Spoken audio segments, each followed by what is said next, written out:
നമസ്കാരം, എല്ലാവർക്കും എൻ്റെ യൂട്യൂബ് ചാനലിലേക്ക് സ്വാഗതം. ഇന്ന് നമ്മൾ നോക്കാൻ പോകുന്നത് എനിക്കൊരു റിക്വസ്റ്റ് വന്നതാണ്. തേർഡ് പാർട്ടിക്ക് നിങ്ങളുടെ വ്യക്തിയോടുള്ള ശരിക്കുള്ള ഉദ്ദേശം എന്താണെന്ന് അറിയണം എന്ന് പറഞ്ഞു.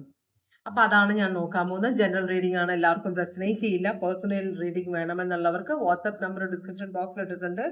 അപ്പൊ റീഡിംഗ് വേണമെന്നുണ്ടെങ്കിൽ എന്നെ കോൺടാക്ട് ചെയ്യാം.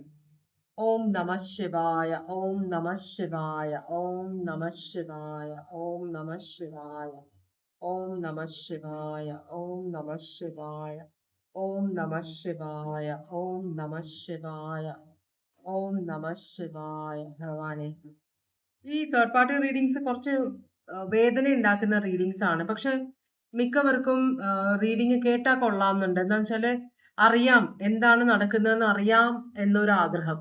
അതുകൊണ്ടാണ് ഞാൻ ഇങ്ങനത്തെ റീഡിങ്സ് എടുക്കുന്നത്. ചിലർ എന്നോട് റിക്വസ്റ്റ് ചെയ്യാറുണ്ട് ഇത് എടുക്കണം മാഡം എന്ന് പറഞ്ഞിട്ട്.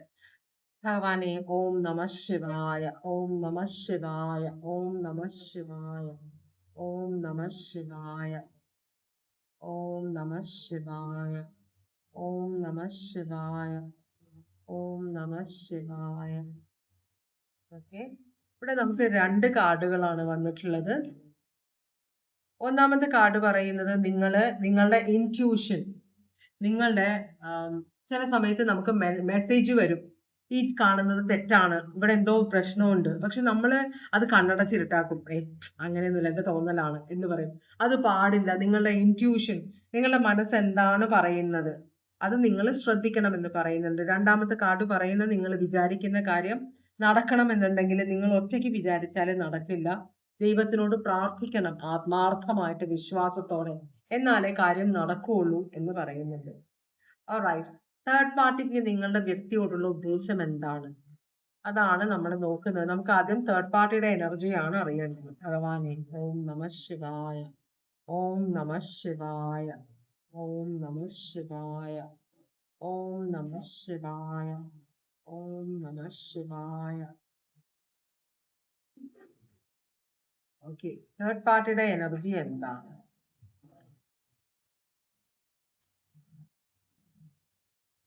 തേർഡ് പാർട്ടി വളരെ ക്ലിയർ ആയ ഒരു എനർജിയാണ്.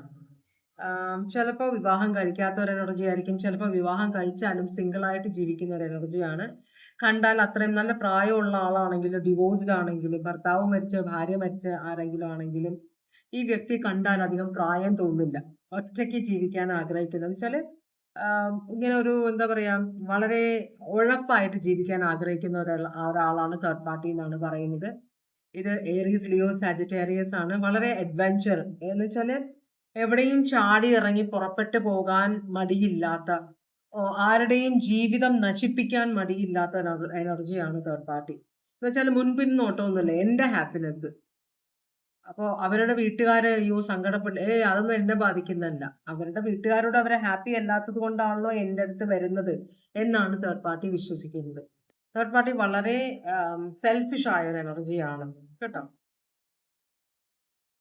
ഇവർക്ക് അങ്ങനെ ദീർഘമായ ലോങ് ടേം റിലേഷൻഷിപ്പിലൊന്നും ആഗ്രഹമില്ല. ഇവർ തൽക്കാലത്തേക്ക് വേണ്ടിയിട്ടുള്ള റിലേഷൻഷിപ്പിൽ കയറി ഇറങ്ങി നടക്കുന്ന ഒരു എനർജിയാണ്. ലോങ് ടേം റിലേഷൻഷിപ്പോ വിവാഹമോ ഒന്നും ഇവരെ ബാധിക്കുന്ന കാര്യമല്ല. ഓക്കെ, ഇപ്പൊ ഇവരുടെ അവസ്ഥ എന്താണ്? തേർഡ് പാർട്ടിയുടെ അവസ്ഥ എന്താണ്? തേർഡ് പാർട്ടി മാരേജിൽ ഹാപ്പി ആണെന്നാണ് പറയുന്നത്. ഏതൊരു റിലേഷൻഷിപ്പിൽ തേർഡ് പാർട്ടി, ഇത് മാരേജ് തന്നെ ആവണം എന്നില്ല കേട്ടോ. ഇത് തേർഡ് പാർട്ടി ഏതൊരു റിലേഷൻഷിപ്പിലാണ് അതിൽ വളരെ ഹാപ്പി ആണെന്നാണ് പറയുന്നത്. ഇവർ ഇമോഷണലി വളരെ ഹാപ്പിയാണ്. എന്ന് വെച്ചാൽ ഇവർ ലോങ് ടേം, നമ്മൾ ലോങ് ടേം അയ്യോ ഈ വ്യക്തി പൊയ്ക്കളയുമോ, എന്ത് ചെയ്യും, ഒരു കോഡിപ്പെൻഡൻസി വരുമ്പോഴാണ് നമ്മൾ ടെൻഷനിലേക്ക് പോകുന്നത്. അപ്പോഴാണ് നമ്മൾക്ക് ഹാപ്പിനെസ്, നമ്മൾ വളരെയധികം സ്നേഹിക്കുന്ന ഒരാൾ നാളെ നമ്മളുടെ കൂടെ ഇല്ലെങ്കിൽ എന്താവും നമ്മളുടെ അവസ്ഥ എന്ന് ചിന്തിക്കുമ്പോഴാണ് നമ്മൾക്ക് ഇമോഷണൽ പ്രശ്നങ്ങൾ ഉണ്ടാവുന്നവർക്ക് ആ ഒരു പ്രശ്നമില്ല. ഇവർ ഇമോഷണലി വളരെ ഹാപ്പിയാണ്. കാരണം ഇവർ ആരുമായിട്ട് റിലേഷൻഷിപ്പ് വെച്ചാലും ഇവരാണ് തീരുമാനിക്കുന്ന ആ റിലേഷൻഷിപ്പ് എന്താവണം, എവിടം വരെ പോകണം, എപ്പോൾ തുടങ്ങണം, എപ്പോൾ അവസാനിക്കണം എന്ന് ഇവരാണ് തീരുമാനിക്കുന്നത്. അതുകൊണ്ട് തന്നെ ഇവർക്ക് ഇതൊരു ബുദ്ധിമുട്ടേ അല്ല. ഇവരെപ്പോഴും ഇമോഷണലി ഹാപ്പിയാണ്. കാരണം ഇവർ മറ്റുള്ളവരുടെ ഹാപ്പിനെസ്സിൽ ഡിപ്പെൻഡ് ചെയ്തിട്ടല്ല ഇവരുടെ ഹാപ്പിനെസ്. ഇവര് സ്വതവേ ഒരു സന്തോഷത്തിലിരിക്കുന്ന ഒരു എനർജിയാണ്, എപ്പോഴും പൊട്ടിച്ചിരിക്കുന്നത്. ചിലപ്പോൾ ഉള്ളിൽ സങ്കടം ഉണ്ടാവും, അറിയില്ല. പക്ഷെ പൊതുവെ വളരെയധികം ചിരിച്ചു കളിച്ച് തമാശ പറഞ്ഞ് നിൽക്കുന്ന ഒരു എനർജിയാണ് ഇവര്. ഇവിടെ ടെമ്പറൻസ് കാണിക്കുന്ന ഒരു ബാലൻസ് കൊണ്ടുവരാൻ. അതേസമയം ഇവിടെ ഒരു 10 ഓഫ് കപ്സ് കാണിക്കുന്നുണ്ട്, ഒരു 8 ഓഫ് കപ്സ് കാണിക്കുന്നുണ്ട്. ഇവിടെ ഇവര് റിലേഷൻഷിപ്പ്, തുടക്കത്തിലെ റിലേഷൻഷിപ്പ് വളരെ രസമായിരിക്കും, എക്സൈറ്റിംഗ് ആയിരിക്കും. അപ്പൊ ഇവര് തുടക്കത്തിലെ റിലേഷൻഷിപ്പ് എക്സൈറ്റഡ് ആയിരിക്കുമ്പോ പിന്നെ റിലേഷൻഷിപ്പിലേക്ക് ഇവര് അറ്റാച്ച്ഡ് ആയി വരുന്നു എന്ന് അറിയുമ്പോൾ അവർ അപ്പൊ തന്നെ ഇവിടുന്ന് ഇറങ്ങിപ്പോകും. അതാണ് 8 ഓഫ് കപ്സ് വന്നേക്കുന്നത്. അപ്പൊ ഇവരൊരു ബാലൻസ് കൊണ്ടുവരും. ഇവര് ഹാപ്പിനെസ് മാത്രം മതി, ഇവർക്ക് ആ വ്യക്തിയുടെ സങ്കടം അറിയണ്ട, ദുഃഖങ്ങൾ അറിയണ്ട, ആ വ്യക്തി ഇവരെ ഇതൊന്നും ഇവരെ ബാധിക്കുന്ന കാര്യമില്ല. ഇവർക്ക് ഈ വ്യക്തിയെ ഇഷ്ടപ്പെട്ടു, ഇയാളുമായിട്ട് ഈ എനർജിയുമായിട്ട് റിലേഷൻ, നിങ്ങളുടെ വ്യക്തി ആരായാലും റിലേഷൻഷിപ്പ് വെച്ചു, അവര് ചില സമയത്ത് ഇവർ ഇമോഷണലി ചിലരോട് അറ്റാച്ച്ഡ് ആവും. അപ്പൊ ഇവർക്ക് അറിയാം പണി കിട്ടുമെന്ന്. അതുമല്ല ഇവർക്ക് കുറച്ച് കഴിയുമ്പോൾ ബോറടിക്കും. അപ്പൊ അങ്ങോട്ട് എത്തുന്നതിന് മുമ്പ് ഇവർ ഇറങ്ങിപ്പോയി കളയും റിലേഷൻഷിപ്പില്. അതുകൊണ്ടാണ് ഇവരുടെ പുറകെ ആളുകൾ നടക്കുന്നത്. കാരണം ആളുകളെ ഇവർ ഇങ്ങോട്ട് ആകർഷിക്കുമെങ്കിലും ഇവർ അങ്ങോട്ട് ഡിപ്പെൻഡഡ് ആയിട്ട് വരുമ്പോഴേക്കും ഇവർ മുങ്ങിക്കളയും, ഇറങ്ങിപ്പോയി കളയും, പിന്നെ അവരെ മൈൻഡ് ചെയ്യില്ല. മനസ്സിലായി? ഇവർക്ക് അങ്ങനെ ഒരു സ്വിച്ച് ഓൺ സ്വിച്ച് ഓഫ് ഒരു പരിപാടി ഇവർക്ക് ഉണ്ട്. അങ്ങനത്തെ ഒരു ക്യാരക്ടറാണ് ഇവര്. അതുകൊണ്ട് തന്നെ ഇവർ സന്തോഷത്തിൽ ഇരിക്കുന്ന സമയം വരെ ഇവർ ആ റിലേഷൻഷിപ്പിൽ ഇരിക്കും. ഇവർ ഇമോഷണൽ ആയിട്ട് ഒരാളോട് അറ്റാച്ച്ഡ് ആവാൻ പോകുന്നു എന്ന് പറയുമ്പോഴേക്കും ഇവർ അതിൽ നിന്ന് ഇറങ്ങിപ്പോയി കളയും. പിന്നെ ഈ വ്യക്തി അവരെ പുറകെ അന്വേഷിച്ചെടുക്കും, കാത്തിരിക്കും അവരെ. മനസ്സിലായി? ഞങ്ങളുടെ കോളേജ് സമയത്ത് ഒരു പെൺകുട്ടി ഉണ്ടായിരുന്നു, കുറച്ച് ഉഴപ്പായിരുന്നു അവള്. അപ്പോ ആരോടും അങ്ങനെ റിലേഷൻഷിപ്പ് ഒന്നും ഇല്ലാത്ത ഒരു എനിക്ക് ഇഷ്ടമല്ലായിരുന്നു പെൺകുട്ടിയുടെ സ്വഭാവം. അപ്പൊ ആരുടെയും വേദനയൊന്നുമില്ല, ഭയങ്കര ഉഴപ്പായ ഒരു ക്യാരക്ടറായിരുന്നു. എന്നിട്ട് അവള് ഞങ്ങൾ ആ സമയത്ത് ഞങ്ങളുടെ ജൂനിയേഴ്സ് ആയിട്ട് പഠിച്ചിരുന്ന ഒരു ആൺകുട്ടിയും പെൺകുട്ടിയും അവര് ഭയങ്കര സ്നേഹത്തിലായിരുന്നു, കല്യാണം കഴിക്കാനൊക്കെ പോവാണ്. അപ്പോ ഇവളുടെ ഫ്രണ്ട്, ഈ ഉഴപ്പായ കുട്ടിയുടെ ഫ്രണ്ട് അവളെ ചാലഞ്ച് ചെയ്തു, അവര് തമ്മിലൊന്ന് പിരിപ്പിച്ചു തരാമോ എന്ന് പറഞ്ഞിട്ട്. ഇവൾ അതിനിടയിൽ കയറി, ആ പെൺകുച്ചിയെ ഉപേക്ഷിച്ചു. ഇവൾ അവനെ ഉപേക്ഷിച്ചു കുറച്ച് കഴിഞ്ഞപ്പം അവൻ എന്നിട്ട് ഇവളുടെ പുറകെ നടന്നു. പക്ഷെ ഇവള് അങ്ങനെ കല്യാണം കഴിക്കണം എന്ന് ഉദ്ദേശിച്ചിട്ടല്ലായിരുന്നു ആ പയ്യൻ അവരുടെ ജീവിതം നശിപ്പിച്ചത്. അതൊക്കെ ഒരു സമയം, അങ്ങനെയൊക്കെ കുറെ ആളുകളുണ്ട്, അതൊക്കെ ഞാൻ കണ്ടിട്ടുള്ളതാണ്, അതുകൊണ്ടാണ് പറഞ്ഞത്. അപ്പൊ ഇങ്ങനത്തെ ഒരു എനർജിയാണ് ഈ തേർഡ് പാർട്ടി. തേർഡ് പാർട്ടിക്ക് ആരോടും അറ്റാച്ച്മെന്റ് ഒന്നുമില്ല. തേർഡ് പാർട്ടിക്ക് ഇങ്ങനെ സമയം പോകണം. അവസാനം ഒരു സമയം വരുമ്പോൾ തേർഡ് പാർട്ടി ആരുടെയെങ്കിലും എന്നിട്ട് അവസാനം വേറൊരുത്തനെ കല്യാണം കഴിച്ച് ഇപ്പൊ സന്തോഷമായിട്ട് ജീവിക്കണം. അതാണ് നമ്മൾ വിചാരിക്കും, അയ്യോ എന്തൊരു സ്വഭാവമായിരുന്നു, എന്നിട്ട് അവളുടെ ഭർത്താവ് ഇപ്പോഴും നന്നായിട്ട് നോക്കുന്നുണ്ടല്ലോ. അവരുടെ വീടിനുള്ളിൽ എന്താ നടക്കുന്നതെന്ന് നമുക്കറിയില്ല, പക്ഷെ എന്നാലും പുറമേ നിന്ന് നോക്കുമ്പോൾ അവള് ഭയങ്കര ഹാപ്പിയാണ്. അപ്പൊ ചില സമയത്ത് നമ്മൾ നോക്കിയത് എന്താ ഇങ്ങനെയെന്ന്. അപ്പൊ ഇതുപോലത്തെ ഒരു തേർഡ് പാർട്ടിയാണ് ഇവിടെ. ഇവര് ആരുടെയൊക്കെ ജീവിതം നശിപ്പിച്ചാലും അവസാനം ഇവർ ആരുടെയെങ്കിലും കഴുത്തെ തൂങ്ങി അവരുമായിട്ട് ലൈഫ് ലോങ് സന്തോഷമായിട്ട് ജീവിക്കും.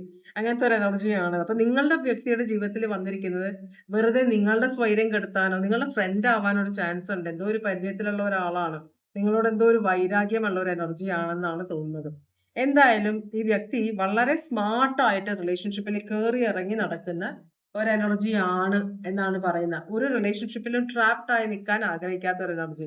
ഇത് സാജിറ്റേറിയസ് സോഡിയാക് സൈൻ ആണ്. ഇനി നിങ്ങളുടെ വ്യക്തിയുമായിട്ട് തേർഡ് പാർട്ടി എന്താണ് ഒരു റിലേഷൻഷിപ്പിൽ ആയിരിക്കുന്നതിന്റെ കാരണം എന്താണ്, അതാണ് നമ്മൾ നോക്കുന്നത്. നിങ്ങളുടെ വ്യക്തിയുമായിട്ട് തേർഡ് പാർട്ടി റിലേഷൻഷിപ്പിൽ വന്നിരിക്കുന്നതിന്റെ കാര്യം എന്താണ്? നിങ്ങളുടെ വ്യക്തി വളരെയധികം പൈസയുള്ള ഒരാളാണ്, നിറയെ പൈസ ഉണ്ട്. ഇത് കണ്ടോ, ഇത് കിങ് ഓഫ് പെന്റിക്കിൾസ് ആണ്. വളരെയധികം ആവശ്യത്തിൽ കൂടുതൽ പൈസ അല്ലെങ്കിൽ ധാരാളം പൈസയുള്ള ഒരാളാണ്, നല്ല പേരും പ്രശസ്തിയും ഉള്ള ഒരു എനർജിയാണ്. അതുപോലെ തന്നെ ഈ വ്യക്തിക്ക് പക്ഷെ ലീഡർഷിപ്പ് ക്വാളിറ്റി കുറവാണ്. എന്ന് വെച്ചാല് ഈ തേർഡ് പാർട്ടി എന്ന് പറഞ്ഞാൽ വളരെ ജാടയുള്ള, വെറുതെ ഷോ ഓഫ് ആയ ഒരാളാണ്. നിങ്ങളുടെ വ്യക്തി അങ്ങനെയല്ല. നിങ്ങളുടെ വ്യക്തി വളരെ മെച്ചുവേർഡ് ആണ്, വളരെ സീരിയസ് ആയിട്ട് ലൈഫിനെ കാണുന്ന ഒരു എനർജിയാണ്, വളരെ ശാന്ത സ്വഭാവമുള്ള ഒരാളാണ്, എല്ലാവരെയും സഹായിക്കുന്ന ഒരാളാണ്, ഇഷ്ടംപോലെ പൈസയുണ്ട്, ബന്ധുബലമുണ്ട്, എന്താ പറയുക, പ്രശസ്തമായ വീടാണ്, ഇതെല്ലാം ഉണ്ട് ഈ വ്യക്തിക്ക്. അതേസമയം ഈ വ്യക്തി ഷോ ഓഫ് അല്ല, വളരെ മെച്ചുവേർഡ് ആയ, വളരെ ഒരു എന്താ പറയാ, ജീവിതത്തിനെ വളരെ സീരിയസ് ആയിട്ട് കാണുന്ന ഒരു എനർജിയാണ് നിങ്ങളുടെ വ്യക്തി. അപ്പൊ അതാണ് തേർഡ് പാർട്ടിയെ നിങ്ങളുടെ വ്യക്തിയോട് അടുപ്പിക്കാനുള്ള കാരണം. ഒരു ചാലഞ്ച് പോലെയാണ് നിങ്ങളുടെ വ്യക്തി. അപ്പൊ ഇവിടെ നമ്മൾക്ക് വേറൊരു നിങ്ങളുടെ വ്യക്തിയുടെ സ്വഭാവം ഇങ്ങനെയാണെങ്കിൽ വ്യക്തി ഇങ്ങനെ മണ്ടത്തരം കാണിക്കുമോ, ഇങ്ങനെ റിലേഷൻഷിപ്പിലൊക്കെ പോയി വീഴുമോ എന്നൊരു ചിന്ത നിങ്ങൾക്ക് വേണം. തേർഡ് പാർട്ടിയെ വ്യക്തി ചീത്ത പറയുന്നില്ലായിരിക്കാം, അവരെ മീൻസ് അവരോട് സംസാരം നിർത്തുന്നില്ലായിരിക്കാം, അവരെ കാണുമ്പോൾ ചിരിക്കുന്നുണ്ടാവാം, അവരെ നോക്കുന്നുണ്ടാവാം, അവരുടെ സൗന്ദര്യം ആസ്വദിക്കുന്നുണ്ടാവും കണ്ണുകൾ കൊണ്ട്. മനസ്സിലായി? ഇതൊക്കെ നിങ്ങൾ കാണുന്നുണ്ട്. പക്ഷെ നിങ്ങൾ മനസ്സിലാക്കാത്ത ഒരു കാര്യം, നിങ്ങളുടെ വ്യക്തി വളരെ റെസ്പോൺസിബിൾ ആയിട്ടുള്ള ഒരു എനർജിയാണ്. ഒരു തേർഡ് പാർട്ടി വന്നാലും നിങ്ങളുടെ ജീവിതത്തിൽ ഈ വ്യക്തിയെ അടർത്തി കൊണ്ടുപോകാൻ പറ്റില്ല. മനസ്സിലായി? തേർഡ് പാർട്ടികൾ ഇഷ്ടംപോലെ വരും. കാരണം ഈ വ്യക്തി ഭയങ്കരമായിട്ട് അട്രാക്ട് ചെയ്യും. ഈ വ്യക്തിയുടെ സ്വഭാവം അതുപോലെ നല്ലതാണ്. എന്ന് വെച്ചാൽ ആരെയും വഴക്ക് പറയുകയോ ആരെയും ഇൻസൾട്ട് ചെയ്യുകയോ ഒന്നും ചെയ്യില്ല. മനസ്സിലായോ? അപ്പോ വളരെ മെച്യൂർഡ് ആയിട്ട് പെരുമാറുന്ന ഒരു എനർജി ആയതുകൊണ്ട് തന്നെ പലരും ചില വ്യക്തിയുടെ മനസ്സിൽ കുട്ടിത്തം ഉണ്ടാവും, കുറച്ച് ഉഴപ്പൊക്കെ ഉണ്ടാവും. മനസ്സിലായി? സൗന്ദര്യാരാധകയോ ഒക്കെ ആയിരിക്കും. പക്ഷേ സ്വന്തം ഉത്തരവാദിത്വം ഒളിച്ചോടുന്ന ഒരു വ്യക്തിയല്ല നിങ്ങളുടെ വ്യക്തി. മനസ്സിലാവുണ്ടോ? അതുകൊണ്ട് തന്നെ ഇങ്ങനെയുള്ള തേർഡ് പാർട്ടികളെല്ലാം വന്നു കഴിഞ്ഞാലും അവര് കുറെ ട്രൈ ചെയ്തിട്ട് പൊക്കോളും. അപ്പൊ തേർഡ് പാർട്ടിയുടെ ഉദ്ദേശം എന്ത് തന്നെ ആയാലും നിങ്ങളുടെ വ്യക്തിക്ക് അങ്ങനെ ഒരു ഉദ്ദേശം ഉണ്ടാവാൻ വഴിയില്ല.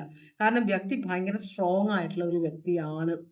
പക്ഷേ ഇങ്ങനെ ഭയങ്കര പേരും പ്രശസ്തിയൊക്കെ ഉള്ള ആൾക്കാരാവുമ്പോ ആളുകൾ കൂടുതലായിട്ട് ഇവരോട് അട്രാക്ട് ചെയ്യുകയും ചെയ്യും. ഇവർക്ക് അവരെ ഉപേക്ഷിക്കാനും പറ്റില്ല. മുഖത്തടിച്ച പോലെ എന്നോട് മേലാ മിണ്ടരുത്, ഇങ്ങനെയൊന്നും പറയാൻ പറ്റില്ല. അപ്പൊ അവരെയും പ്ലീസ് ചെയ്ത് നിർത്തണം നിങ്ങളുടെ വ്യക്തിക്ക്.